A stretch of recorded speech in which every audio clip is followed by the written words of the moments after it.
देश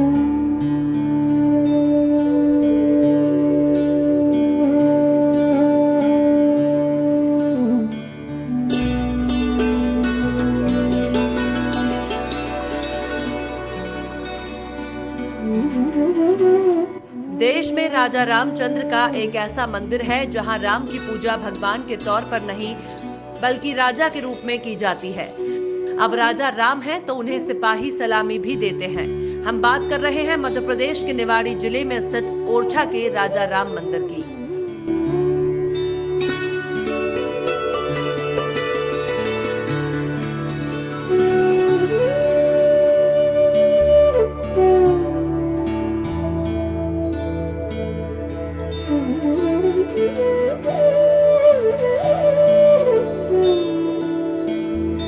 कहा जाता है कि राजा राम की मूर्ति स्थापना के लिए चतुर्भुज मंदिर का निर्माण कराया जा रहा था, पर मंदिर बनने से पहले इसे कुछ समय के लिए महल में स्थापित किया गया। लेकिन मंदिर बनने के बाद कोई भी मूर्ति को उसके स्थान से हिला नहीं पाया। इसे ईश्वर का चमत्कार मानते हुए महल को ही मंदिर का रूप दे दिया गया और इसका नाम रखा गया राम राजा मंदिर। आज इस महल के चारों ओर शहर बसा है। यहाँ पर कहा जाता है कि यहाँ राजा राम हर रोज अयोध्या से अदृश्य रूप में आते हैं, रात में शयन के लिए अयोध्या जाते हैं। ओरछा शहर के मुख्य चौराहा के एक तरफ राजा राम का मंदिर है तो दूसरी तरफ ओरछा का प्रसिद्ध किला। मंदिर में राजा राम, लक्ष्मण और माता जानकी की मूर्तियां स्थापित हैं।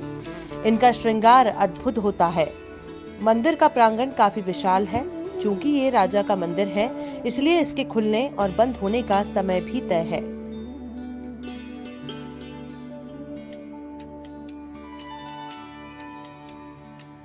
राजा राम का मंदिर देखने में किसी राजमहल सा प्रतीत होता है।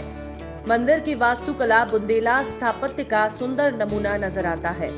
कहा जाता है कि राजा राम की मूर्ति स्थापना के लिए चतुर्भुज मंदिर का निर्माण कराया जा रहा था, पर मंदिर बनने से पहले इसे कुछ समय के लिए महल में स्थापित किया गया।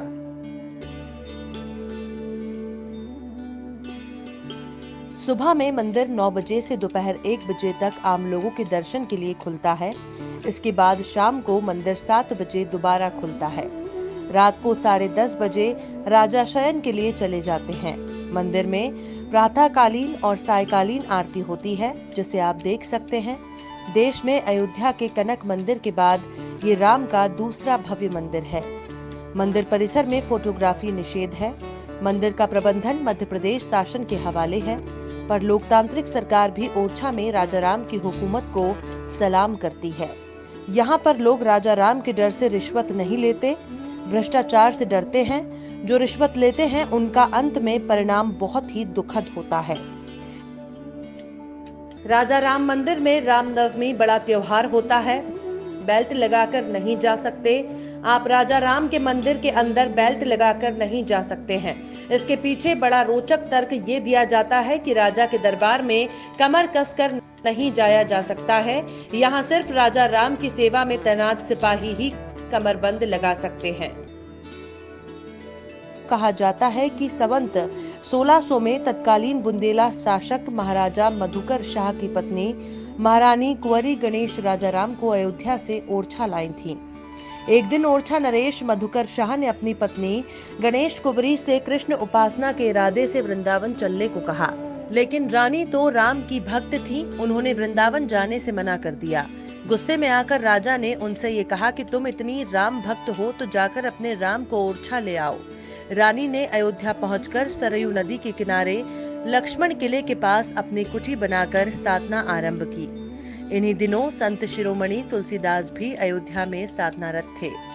संत से आशीर्वाद पाकर रानी की आराधना और दृढ़ होती गई, लेकिन रानी को कई महीनों तक राजा राम के दर्शन नहीं हुए। वो निराश होकर अपने प्राण त्यागने सरयू की मझधार में कूद पड़ी। यहीं जल की अतल गहराइयों में उन्हें राजा राम के दर्शन हुए। रानी ने उनसे ओरछा चलने का आग्रह किया।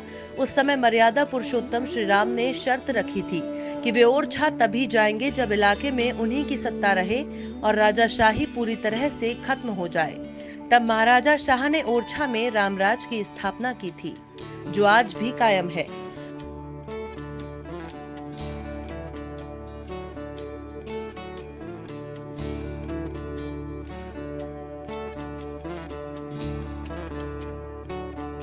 राजा राम मंदिर में प्रशासन की ओर से प्रसाद का काउंटर है। यहाँ 20 रुपए का प्रसाद मिलता है। प्रसाद में लड्डू और पान का बीड़ा दिया जाता है। हालांकि मंदिर के बाहर भी प्रसाद की तमाम दुकानें हैं, जहां से आप फूल प्रसाद आदि लेकर मंदिर में जा सकते हैं।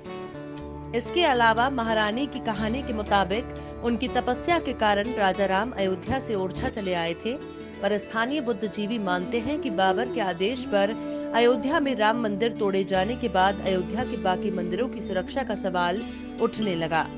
ऐसी स्थिति में कई मंदिरों की बेशकीमती मूर्तियों को ओरछा में लाकर सुरक्षित किया गया। ऐसा कहा जाता है कि ओरछा के ज्यादातर मंदिरों में जो मूर्तियां हैं वो अयोध्या से लाई गई हैं।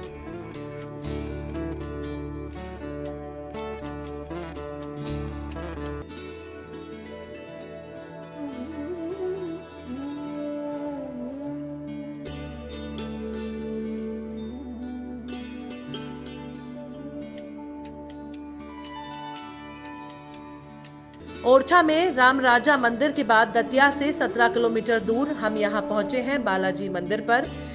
ये दतिया से 17 किलोमीटर दूर स्थित है और ये एक बहुत ही पुराना मंदिर है। ऐसा माना जाता है कि ये प्री हिस्टोरिक समय का है। यहाँ बहुत दूर से श्रद्धालु आते हैं और ये भी माना जाता है कि यहाँ स्थित तालाब में नहाने से बीमारियां दूर हो जाती हैं।